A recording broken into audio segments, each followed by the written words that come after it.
Entertainment. Bener ya namanya Iya, Rans Entertainment?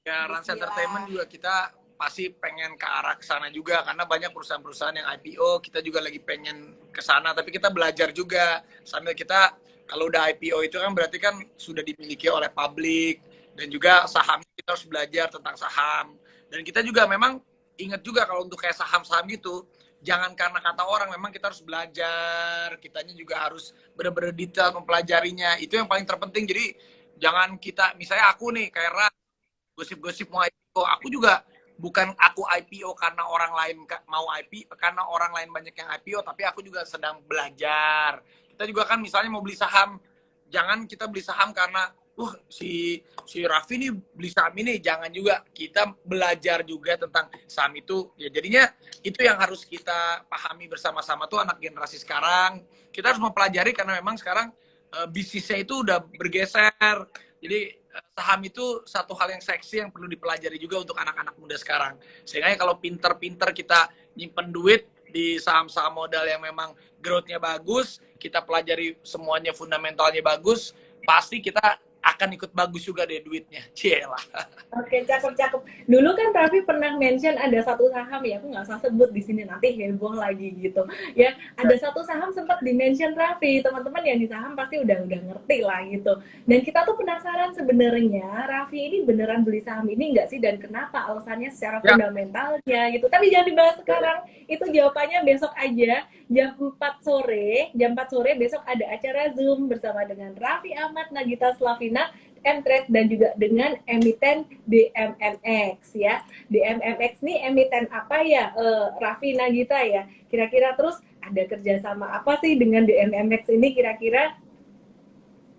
nah sebenarnya aku kalau sebutin sekarang takutnya nggak surprise Oh gitu ya, besok aja ya. sama di MMX kita banyak kerjasama nanti juga ada lagi nih yang mau kita announce aduh kalau aku ngomong tapi nanti deh biar besok aja kali Jangan-jangan kalau masih konfidensial jangan. ya karena masih konfidensial juga jadi memang kayak waktu itu aku contoh yang tadi Ellen May bilang yang aku promoin itu aku bukan promoin memang aku beli aku waktu itu karena innocent aja aku bilang kan ya aku beli ini memang naik tapi maksudnya ya kalaupun itu saham ya jangan karena aku gitu karena aku sih Bener bener-bener dong, waktu itu karena bener aku beli dong. beneran aku hanya testimoni aja gitu jadi tapi Dan ya sekarang kebetulan nih ya, kalau misalkan ngikut sahamnya naik terus ya. iya Ya iya balik lagi kan sebenarnya kalau kayak gitu kan rezeki udah ada yang ngatur ya. iya Kita mah kan Bener. cuma bisa kita juga harus usaha. belajar kita juga harus belajar itu yang paling jadi kita harus belajar jangan kata orang juga bahaya. Ya, ini saham DMMX yang tadi kita bahas, teman-teman. Ini udah naik 1000% lebih dari dari bulan Februari 2021 kemarin. Dan apa sih hubungannya Raffi Ahmad, bisnisnya Raffi Ahmad dan Nagita Slavina ini dengan Digital Media Tama Maxima dan apa sih rencana Raffi Ahmad ke depannya untuk mengembangkan bisnis bahkan kemungkinan mau IPO. Kita bahas besok di acara Zoom besok, teman-teman download aja aplikasi Mtrade dan di situ nanti akan ada info untuk acara besok gitu. Dan ini khusus untuk user VIP Mtrade. Gantian ke Gigi. Gigi, aku mau nanya Gigi, kamu tuh ibu sekarang kan ngurus satu anak ya, Rafathar ya, terus lagi hamil, terus kamu juga sangat aktif sekali kasih konten-konten gitu bareng Raffi, terus kamu masih berinvestasi gitu. Gimana caranya nih? Kamu ngatur waktu, terus kamu belajar investasi. Ada investasi apa aja sih? Mungkin bisa dibagi-bagi sama teman-teman di sini. Jadi untuk investasi sebenarnya emang udah lama dulu.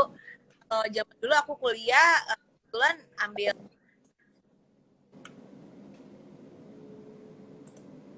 halo sorry sempat mati ya jadi emang belajar dulu tuh awalnya karena kuliah gitu karena dulu kuliah kalau ya maksudnya belajar gitu terus coba-coba tapi kan kalau memang sekarang perbedaannya tuh jauh banget sama beberapa tahun yang lalu gitu bagaimana behavior berinvestasinya gitu ya kalau zaman dulu sih aku dari dulu mulainya dari nabung terus suka ditawarin gitu kalau misalnya mau masuk saham zaman dulu kan reksadana ya portfolio gitu ya belajar sedikit-sedikit karena mungkin relate juga sama dulu pelajaran kuliah gitu terus baru kalau dulu tuh sebenarnya lebih kayak suka ya take it for granted lah gitu kan, anak ya udah nabung gitu dibanding masukin ke dalam tabungan. Cobalah main saham gitu, main itu juga mainnya juga cuman ya gitu-gitu doang. Tapi ternyata semenjak pandemi ini kan memang kayaknya semangatnya tuh semua orang kan kesini gitu. Jadi mau nggak mau tuh jadi sekarang sambil kerja terus sambil ngurus anak ya tiap pagi jam 9 ya paling nggak pasti mantau gitu kayak gitu-gitu, pengen lihat pergerakannya. Jadi karena sekarang juga zamannya digital, jadi udah nggak ada, kalau buat aku ya udah nggak ada lagi cerita kita tuh cuman ya take it for granted, ya udahlah yang naik biar naik, yang turun biar turun, nanti ujung-ujungnya yang penting naik gitu. Tapi kan sekarang kan karena digital tinggal Google aja gitu, saham A, saham B, saham C gitu. Kenapa kita harus beli, rekomendasinya apa, terus kenapa, terus lihat bukunya juga kayak gimana gitu. Jadi nggak ada kata gara-gara ngikut gara-gara si A si B gitu sih. Jadi emang kita kalau dikasih rekomendasi ya balik lagi harus ngecek lagi sih gitu. Bener-bener. Wah, Bisa cakep banget nih. Bisa dilakukan sama siapa aja, mau kita kerja juga, mau kita ngurus anak, tuh sebenarnya nggak ada alasan juga buat nggak cari tahu, karena segampang itu gitu nyari taunya. Inspiring banget ya. Jadi teman-teman semuanya di sini, ibu-ibu, teman-teman semuanya, para wanita, ayo empower diri kita dengan berinvestasi, karena investasi bisa dilakukan di mana aja. Dan aku mau highlight kata-kata Gigi tadi yang bagus banget sebenarnya. Meskipun kamu dapat rekomendasi saham dari siapapun, lo mesti tahu alasannya apa di balik semuanya itu. Dan aku benar-benar respect banget nih, surprise banget gitu ya. Gigi tuh rajin banget sampai ngebaca bukunya, which is fundamentalnya gitu. Dan ya, aku juga sangat respect sekali juga dengan Raffi yang sangat tangguh sekali dalam mengembangkan bisnisnya, terus masih bikin konten juga segala macam. Oke, Gigi, aku mau nanya lagi nih tentang pengalaman kamu investasi saham. Pernah nggak sih kamu ngalamin pengalaman terburuk kamu dan pengalaman terbaik kamu? Mungkin di sini nggak perlu disebut nama sahamnya deh ya, karena influence-nya Gigi dan Raffi ini luar biasa, jutaan follower gitu. Nanti kalau sampai ini ada yang dengar kan, aduh nggak enak, nanti dikira pom-pom saham gimana. Mungkin pernah diceritain rugi sampai berapa persen? Sektor aja nggak apa-apa. Waktu itu di sektor apa? Terus untung berapa banyak dan pelajarannya apa? Kalau rugi banget tuh sebenarnya alhamdulillah tuh enggak, belum pernah. Ya rugi adalah pasti ya, pasti naik turun, tapi balik lagi sebenarnya di saat alhamdulillahnya aku udah emang precautious dari awal, dari sebelum ngambil. Ya kan sebenarnya kan gini, kalau misalnya naik turun itu biasa gitu. Dulu aku pernah gitu diajarin dulu sama ada seseorang gitu dari ya, di bank gitu, dulu pernah punya pengalaman. Sebenarnya pengalamannya mama sih gitu. Kalau ngelihat saham itu, kalau zaman dulu ya kita tuh ngelihatnya tuh nggak bisa per hari gitu. Ngelihatnya tuh jangka panjang, karena kan kita menaruh trust, menaruh investasi itu nggak bisa kayak kalau sekarang tuh orang tuh harapannya tuh cepet gitu. Kalau zaman dulu kan semuanya tuh pasti berkembang kalau kita naruhnya di tempat yang benar gitu. Ya naik turun tuh biasa gitu. Yang penting kan end goals-nya tuh apa gitu. Kalau semasa si perusahaan itu bekerja dengan baik, ya pasti ada naiknya, nggak mungkin enggak gitu. Kalau turun-turun sedikit itu kayaknya ya kalau diliatin terus ya pasti jantungan ya, apalagi kalau gitu masukinnya gede. Tapi ya memang harus belajar, ya balik lagi kita lihat gitu, memang apakah perusahaan itu kerja bener atau enggak, atau cuma dimain-mainin doang ya. Itu kan memang harus kita cek sendiri gitu. Dengan kayak gitu paling kita tahu gitu, oke, memang kita harus cabut kah gitu, memang kita harus cut loss atau memang harus dilanjutin gitu. Wah, ini ngerti cut loss juga di waktu cut loss rasanya apa? Pertama kali cut loss, terus kesel nggak? Kayak, aduh males, aku jadi males di saham ini, rugi atau gimana gitu? Atau keep going aja? Apa-apa kan kita kebetulan aku juga kan mainnya kan nggak 1-2, jadi kan ada portfolionya kan. Jadi kalau misalnya kita di sini minus, ya palingnya di tempat itu nggak hanya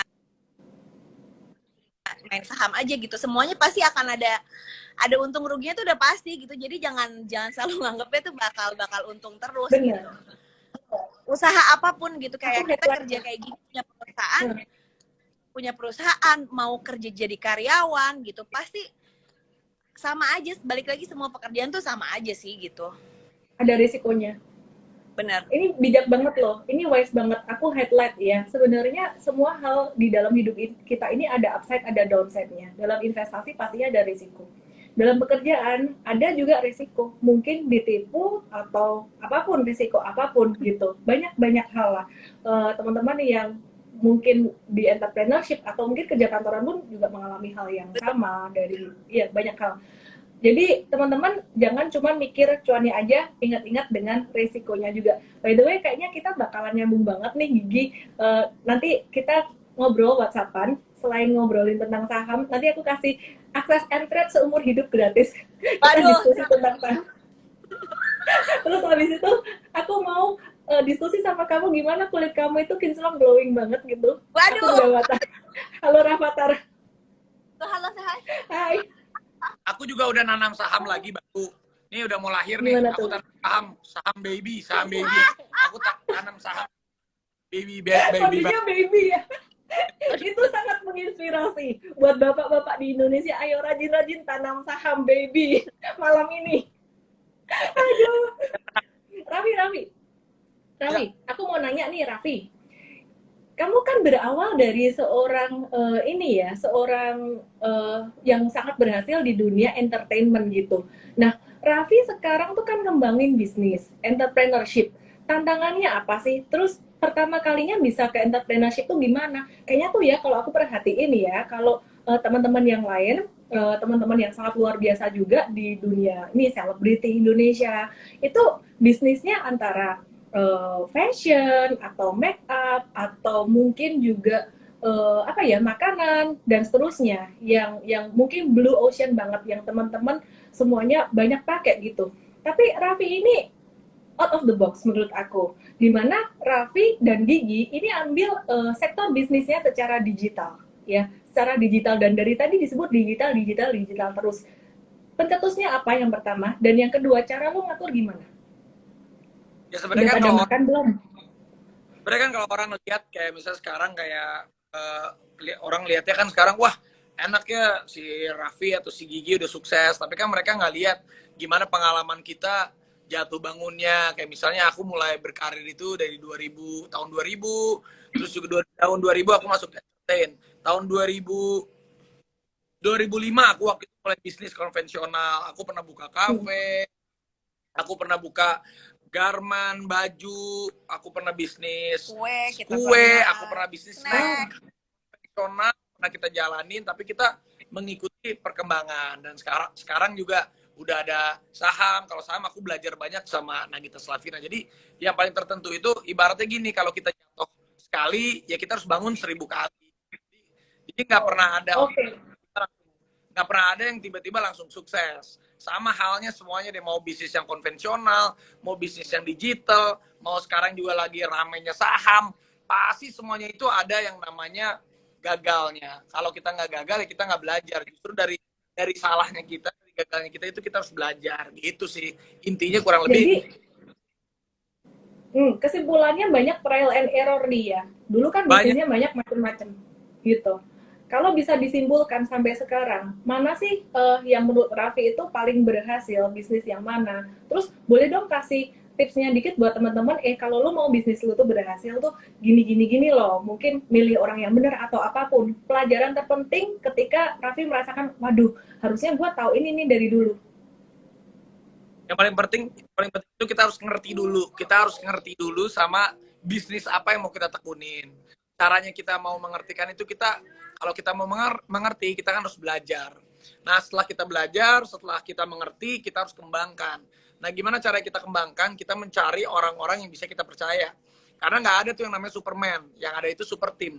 Jadi kita harus mempercayakan sama orang-orang yang profesional, yang memang kita bisa jadikan super team bersama-sama. Jadi hebatnya kita, suksesnya kita tuh pasti bukan karena satu orang, tapi juga karena orang sekitar. Misalnya kalau aku syuting sendirian, aku juga nggak bisa syuting sukses karena kan banyak kru juga.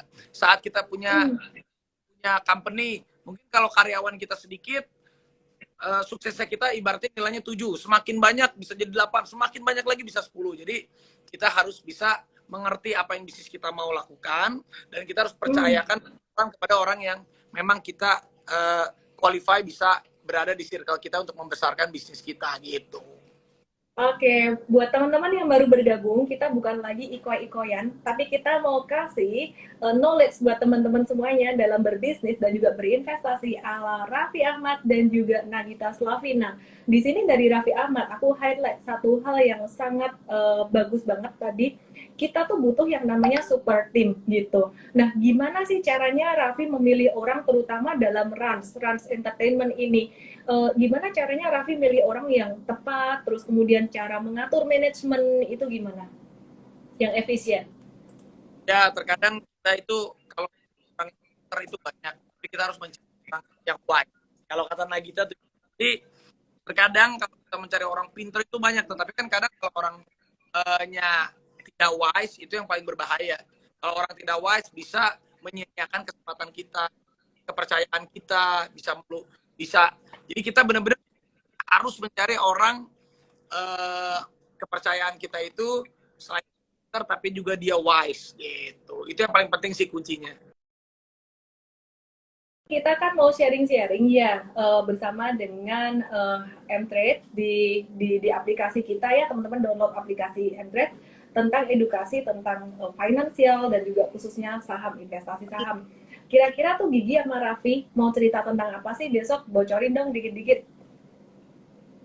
Oke, kalau besok sih pastinya apa ya? Aku juga nggak bisa ngomong banyak deh. Pokoknya nonton aja besok. Pokoknya kalau kita mau berbagi kisah, berbagi pengalaman kita tentang yang lagi keren sekarang, permasalahan tentang saham-saham. Udah deh, besok kita lebih enak ngobrolnya, bisa lebih gokil lagi. Ya kita lebih lebih terbuka lah. Gitu. Hmm, kayaknya tuh besok kita kan juga ada bareng emiten ya dengan Digital Media Tama. Kenapa saya gabungin ini? Karena sepertinya Raffi ada ini ya bisnis di Jirans yang ada kerjasama juga dengan mereka gitu. Jadi probably bisa ngobrol bareng gitu. Oke, nah Raffi sama Gigi boleh dong dikasih sharing-sharing juga buat teman-teman nih secara keluarga gitu. Gimana sih caranya kalian ngatur waktu bisa bisa keluarga baik, terus kemudian bisnis baik dan berkembang. Itu aku dikasih rezeki yang nggak jauh-jauh dari keluarga gitu. Jadi memang yang awalnya sebenarnya tadinya aku tuh kesel gitu harus kerja terus gitu misalnya maksudnya dalam arti kita nikah tuh semuanya di live-in, semuanya dijadiin konten gitu. Tapi itu ternyata jadi satu berkah, jadi suatu rezeki yang masya Allah banget buat aku sama Raffi. Dengan kita kerja berdua, selain kita punya waktu berdua, dan ternyata bisa jadi quality time berdua juga, terus punya bisnis berdua juga yang ada di rumah juga gitu. Jadinya memang alhamdulillahnya tuh kita ada itu gitu. Oke, kayaknya sampai di sini aja sih obrolan kita dengan Raffi dan Gigi. Raffi dan Gigi juga mau istirahat ya. Mana Rafathar tadi? Udah Kita dipanggil-panggil kayak. ya besok ketemu Apa? ya. Besok ya. Besok ketemu jam 4 sore ya. Jam 4 sore bareng dengan Raffi dan Gigi. Kita akan belajar banyak bersama di aplikasi Android. Halo Rafathar. Kamu mau dede cowok atau cewek? Adanya siapa cowok? Cowok. Adekmu cowok. Adek cowok ya. Nanti Cowok minta lagi ya nambah lagi papa nama papa ini minta papa nabung saham baby cewek.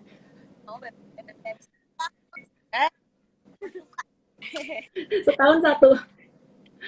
Oke, sehat selalu keluarga Rans, Raffi dan Nagita. Saya, ya, aku personally sangat respect dengan kalian, luar biasa banget. Selalu menginspirasi ya. Iya? Thank you. Closing statement dong, kasih satu closing statement. Closing statementnya kita harus pintar-pintar beradaptasi dan mempelajari teknologi karena dengan kita mau beradaptasi itu berarti kita tidak cepat puas karena hidup ini gerak dunia berputar kita untuk bisa beradaptasi dengan keadaannya. Kalau Gigi apa ya sekarang kayaknya udah nggak ada alasan lagi buat kita tuh nggak cari tahu gitu karena sekarang semuanya gampang mau kerja apa aja mau ngapain aja nggak ada alasan buat jadi orang yang clueless gitu jadi emang harus banyak cari tahu gitu kalau nggak ya sama aja sama orang-orang yang biasa-biasa aja kalau kita mau main. Ini ada yang nanya tipsnya bikin anak ganteng gimana gitu. Raffi gimana caranya nabung saham baby ganteng gitu? Ya bikin aja terus. Bikin aja terus sampai berhasil. Ya udahlah, selamat beristirahat ya. Thank you semuanya dan jangan lupa join di acara besok jam 4 di aplikasi Android. Night night, Raffi, Nagita. Dah.